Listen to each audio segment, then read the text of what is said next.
എവിടെ? എവിടെയാണെന്ന് കണ്ടുപിടിക്കാതെ ഞാൻ തനിക്ക് കാശ് തന്നെ. അവനിപ്പോ കുറച്ചു മുമ്പ് മായ വിളിച്ചു. ഞാൻ കൈയോടെ പൊക്കി. ഞാനൊരു നമ്പർ നിന്റെ മറ്റേ ഫോണിലേക്ക് അയച്ചിട്ടുണ്ട്. വേഗം താൻ അത് ട്രേസ് ചെയ്ത് പോയി നോക്ക്. ശരവണ. ശരി ശരി സാറേ, ഞാൻ പിന്നെ വിളിക്കാവേ. ഹലോ. ഇടം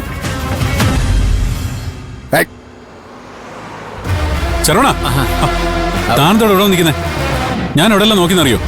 സാറേ അത് പിന്നെ ഞാനത് മൂത്രം ഒഴിക്കാനായിട്ട്. സംസാരിച്ചിരിക്കാൻ നേരമില്ല, വേഗം പുറപ്പെടണം.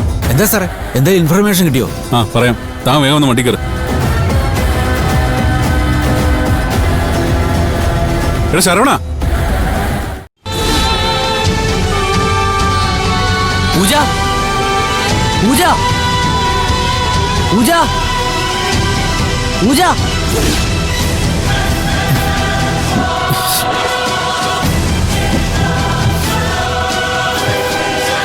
പൂജ,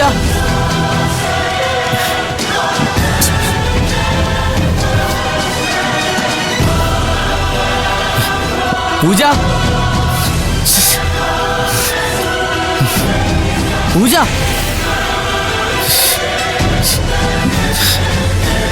പൂജ, പൂജ.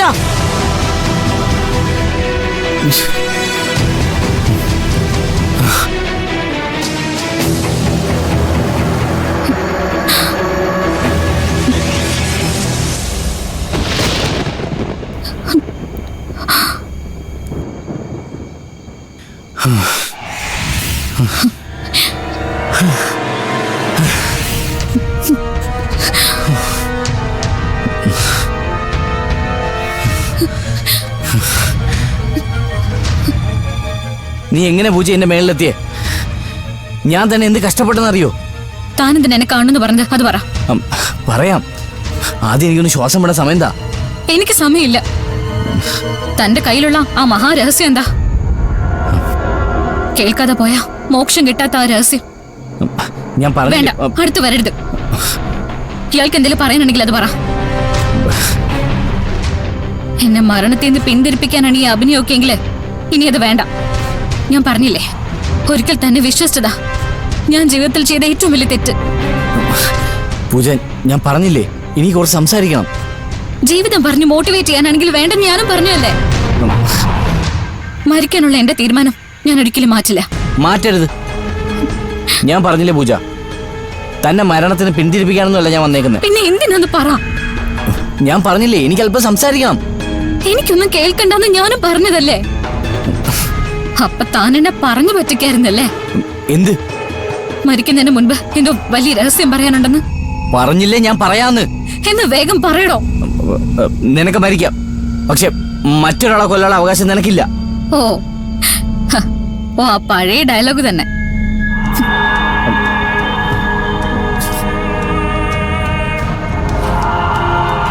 എന്റെ ജീവിതം തകർത്ത ആ ഡയലോഗ് ഇനി ഒരിക്കൽ കൂടി അത് കേൾക്കാനുള്ള താല്പര്യം എനിക്കില്ല.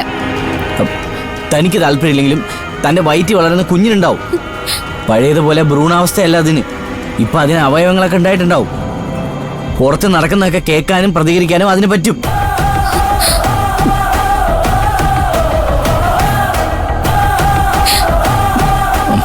അപ്പോ താൻ മരിക്കുന്ന ഒറ്റയ്ക്കല്ലെന്ന് ബോധ്യപ്പെട്ടല്ലോ. ബോധ്യപ്പെട്ടു. പക്ഷേ എന്റെ കുഞ്ഞിന്റെ അനുവാദം മേടിച്ചിട്ടാ ഞാൻ മരിക്കുന്നത്.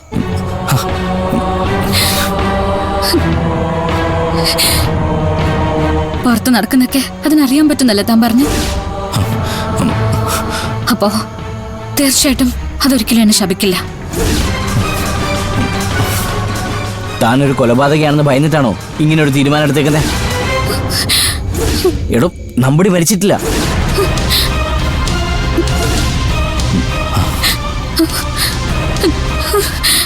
കള്ളം, പൂജ, പച്ചക്കള്ളം. ഞാൻ ആത്മഹത്യ ചെയ്യാതിരിക്കാൻ വേണ്ടി താനുണ്ടാക്കിയ കഥയല്ലേ ഇത്? അല്ല, വെറുതെ അങ്ങനെ ഒരു കഥ ഉണ്ടാക്കാൻ എനിക്ക് പറ്റുമോ? താൻ നമ്പടിയെ കുത്തിയ കാര്യം ഇത്ര പെട്ടെന്ന് ഞാൻ എങ്ങനെ അറിയുന്നേ? ഞാൻ അവിടെ പോയിരുന്നു, അയാളെ കണ്ടിരുന്നു.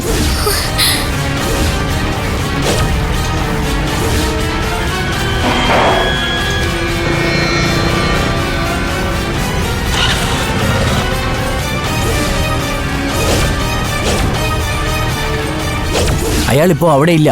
അതിനർത്ഥം അയാൾ മരിച്ചിട്ടില്ല എന്നല്ലല്ലോ. പൂജ, അപ്പൊ താൻ കൊലപാതകയാവുന്നുള്ള പേടി കൊണ്ടാണല്ലേ ആത്മഹത്യ ചെയ്യാൻ പോകുന്നത്? എന്റെ മരണകാരനെ അന്വേഷിക്കാനല്ലോ താനിപ്പോ വന്നത്. എന്തോ മഹാരഹസ്യം പറയാനല്ലേ? അല്ല, അങ്ങനെ ഒരു കള്ളം പറഞ്ഞു എന്നെ വീണ്ടും ചതിക്കാൻ അല്ലേ? പൂജ, ഞാൻ അന്ന് നിങ്ങൾ എന്നോട് പറഞ്ഞു ഞാൻ മരിക്കുമ്പോ കൂടെ മരിക്കുന്നത് എന്നെ സ്നേഹിക്കുന്നവരും കൂടിയാണെന്നുള്ള മഹാതത്വം.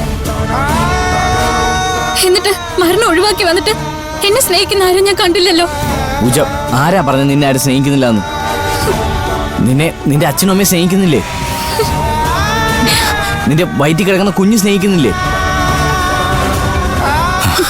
എന്തിന് ഈ ഞാൻ സ്നേഹിക്കുന്നില്ലേ?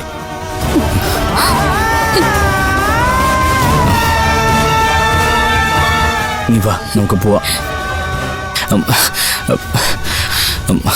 അതുകൊണ്ടല്ലേ മരിക്കുന്നതിന് മുമ്പ് നീ നിർബന്ധമായി അറിയേണ്ട ആ മഹാമന്ത്രത്തിന്റെ പേരും പറഞ്ഞ് ഇത്രയും ത്യാഗങ്ങൾ സഹിച്ച് ഞാൻ നിന്റെ മുന്നിൽ വന്ന് നിൽക്കുന്നത്. അത് ശരി. അപ്പൊ തനിക്ക് എന്നോട് പറയാനുള്ള ആ രഹസ്യം വ്യാജമാണെന്ന് താൻ തന്നെ സമ്മതിച്ചു അല്ലേ? പൂജ, ഞാൻ മതി. ഇനി സഹായം എനിക്ക് ആവശ്യമില്ല. പൂജ, ഞാനൊന്ന് പറഞ്ഞോട്ടെ. മിണ്ടിപ്പോരുത്. രക്ഷിക്കാനാണെന്ന പേരും പറഞ്ഞ് താൻ എന്നോട് ചെയ്ത ദ്രോഹം ഇനി മേലിൽ ഒരു പെണ്ണിനോടും ആവർത്തിക്കരുത്. പൂജ, ഈ കുഞ്ഞ് എന്ത് തെറ്റ് ചെയ്തു? അതല്ലേ ഏറ്റവും വലിയ തെറ്റ് ചെയ്തത്.